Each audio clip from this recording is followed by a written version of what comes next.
Hey everyone, welcome. I am Jennifer Hornick, and I am joined today by Bob Palestri, my dad and partner. We are the Palestri Group.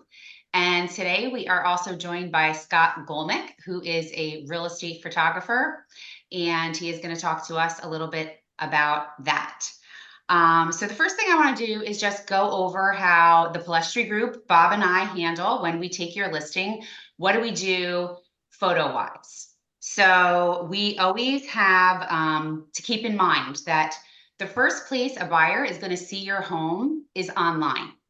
They are not going to just, unless they see a sign on your lawn randomly, the most likely place, I think Bob says it's 98% of buyers find their home online first. So this is a majorly important first impression for you. And what we always want to do is make sure that we are giving an accurate presentation of the home. So something that Bob and I have decided as a business decision is we do not enhance photos. We don't virtually stage them. Some people will enhance grass or things like that. We have, as a business decision, decided not to do that because we are trying to present an accurate presentation. We want, when someone comes to the property, to see what they thought it looked like from the pictures online. So that's how we decide to do that.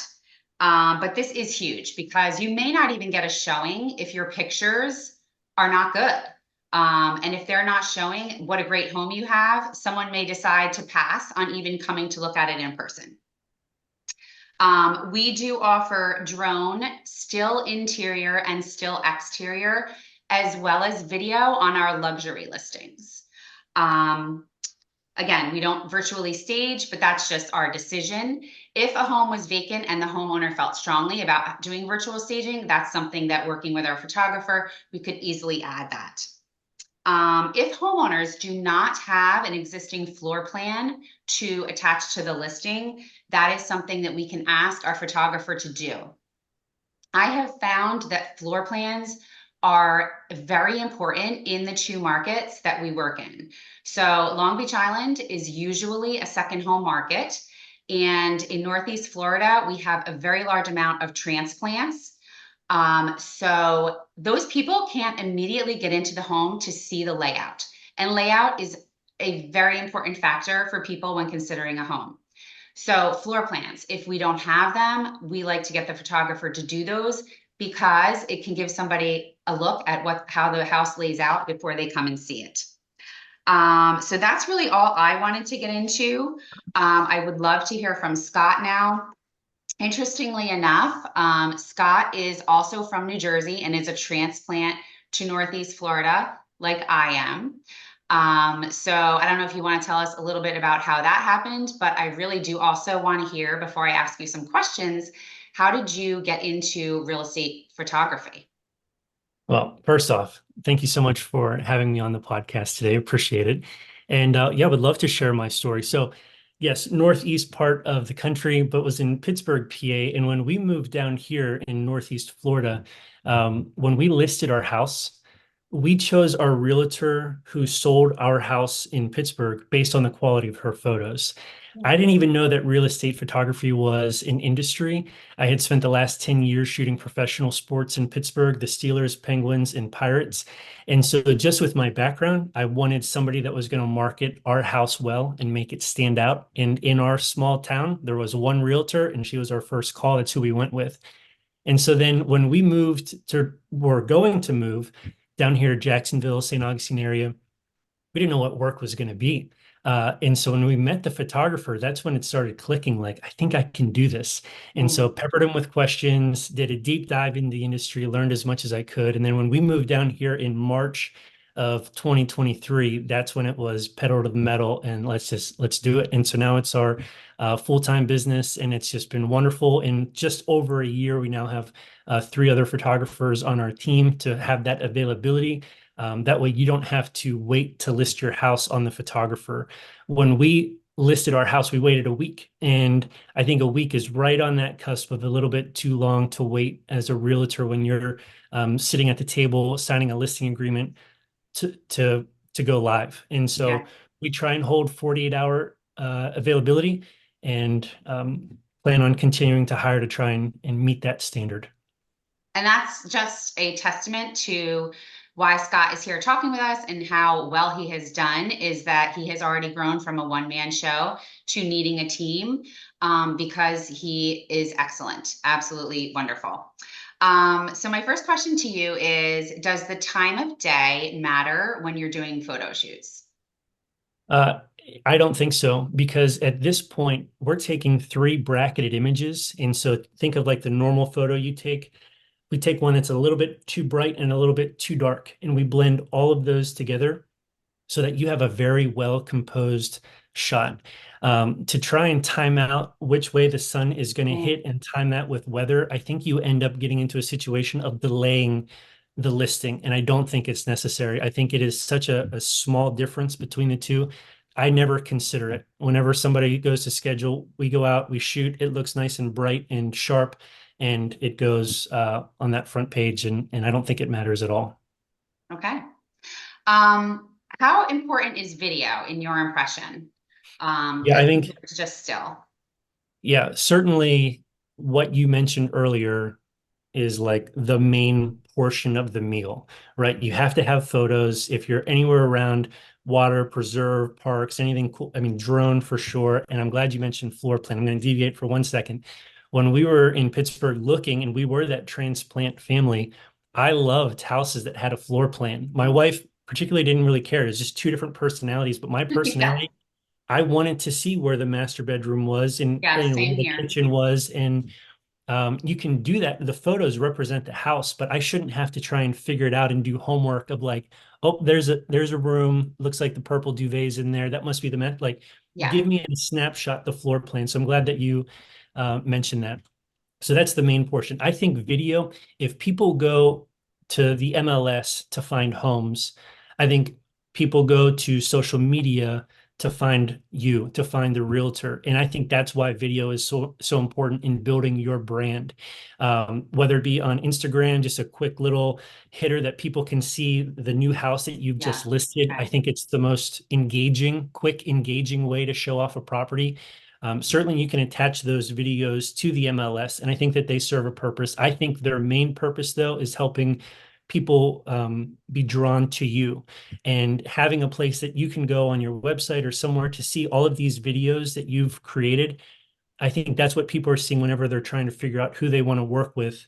What kind of homes are you selling? And then clearly, if you're spending the time on putting together a video that looks really well done, it's a representation of you. So um, I have a mentor coach that's been doing this for 20 years in Ohio, and he said every year he's had this feeling of this is the year of video.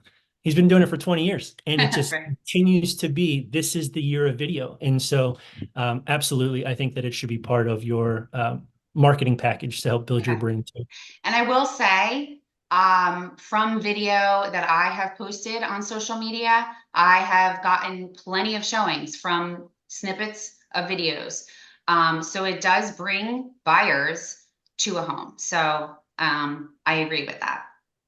Just going Um, back to the photos thought, on LBI, they do the photos. I would say I only see about 10% of the realtors, and I'm not sure if the realtor does this or if a very small percentage actually puts at the bottom of the photo, second floor living room, fourth floor bedroom.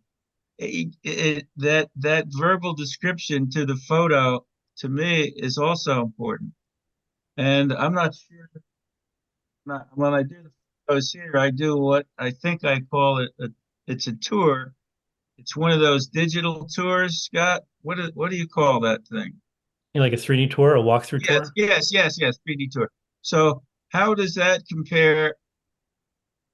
Wouldn't you want to do a regular video, and wouldn't you want to do a 3D tour, because that actually gives you that floor plan concept?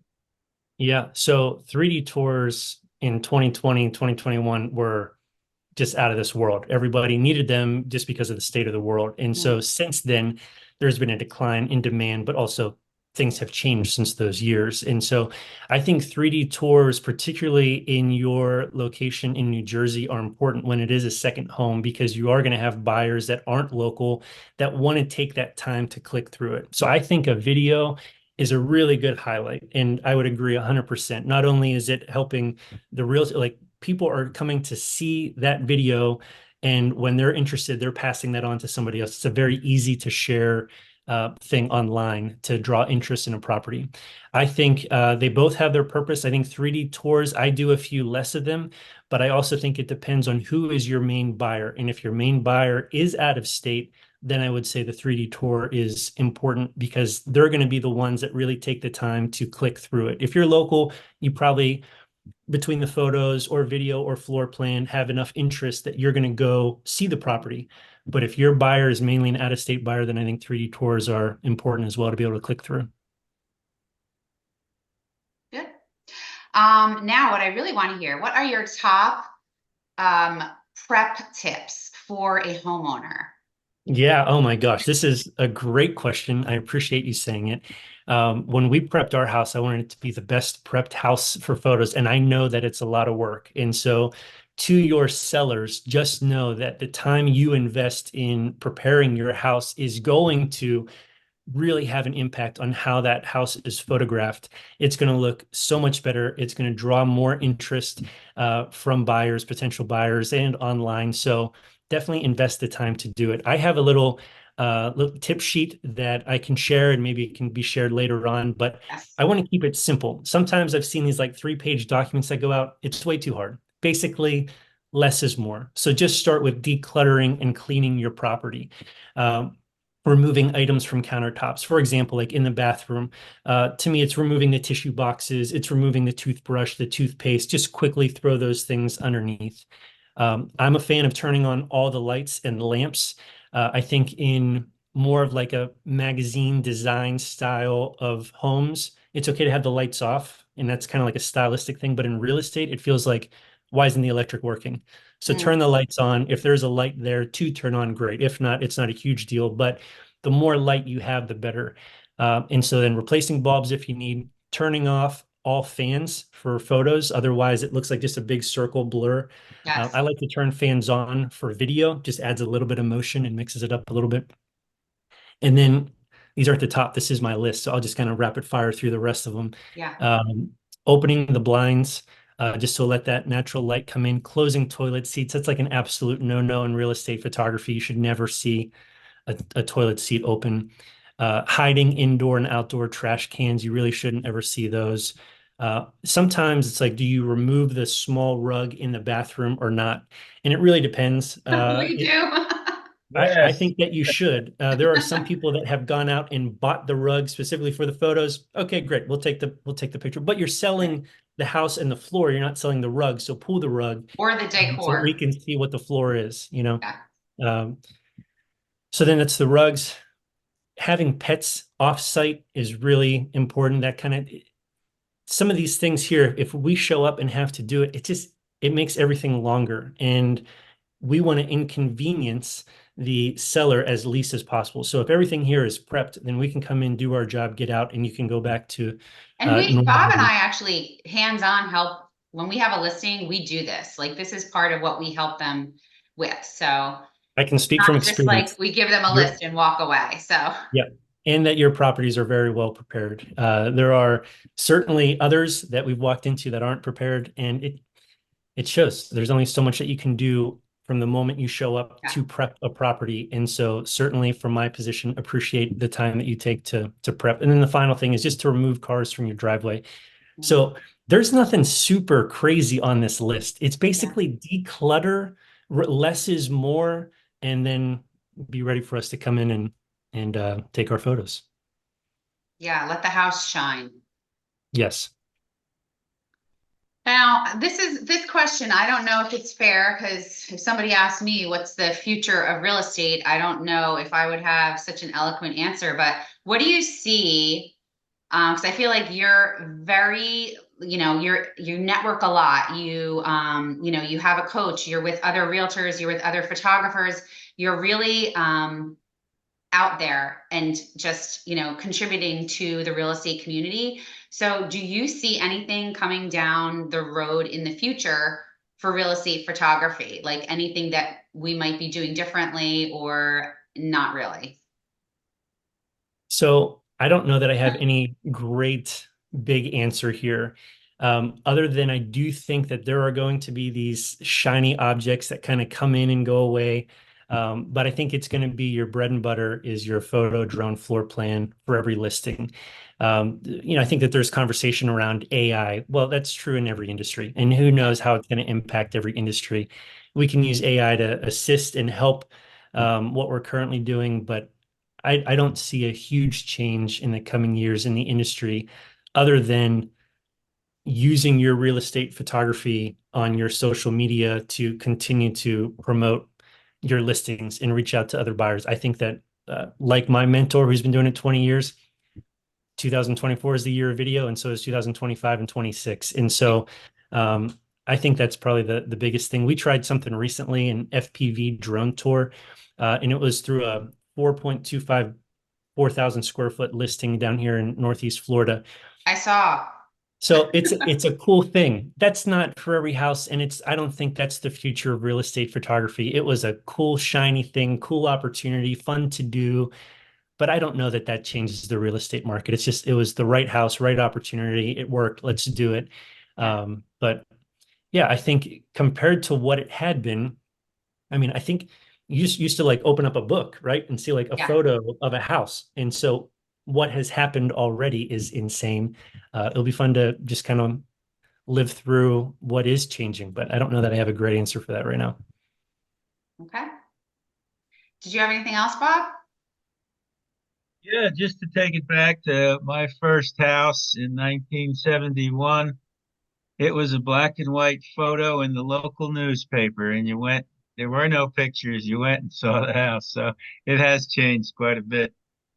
Uh, and Yeah. that Jen's right. That it's all about the two first impressions. And 98% of all buyers are on their iPhones looking either at Realtor or Zillow. That's when they find the house. So it's still amazing to me that people have horrible photos, so it is the most important. It's the first impression. So you're all right, both of you. Yeah, 100%. They were important for us to sell our house in Pittsburgh. As soon as we saw the photos of the house that we're in right now, we were living temporarily in Myrtle Beach as we were waiting for this house to, whatever house it was in Jacksonville, to come on. We saw the photos, and my wife said, "I think this is the one." Okay, let's go Thursday. Wait, why are we waiting till Thursday? Let's go tomorrow. Wait, why are we waiting till tomorrow? Let's go now. And we left in the middle of the night, drove down here, saw the house. Here we are. But it was the photos. It's the first thing that you see. And so also it's crazy that it's now a career. I didn't know that it was an industry. I think it's super important. It has a ton of value, obviously in real estate. And it's fun to have a camera in my hand still. It's not sports, but it's just as fun to be able to create with a camera and love it. Well, thank you so much. I'm so happy that we met and we work together now. And thank you again for being on. And I will post Scott's top tips for you guys, as well as if you want to get in touch with him for photography or just for any other reason, you can reach out and I will get you in touch. Thank you guys very much for watching. Thanks so much.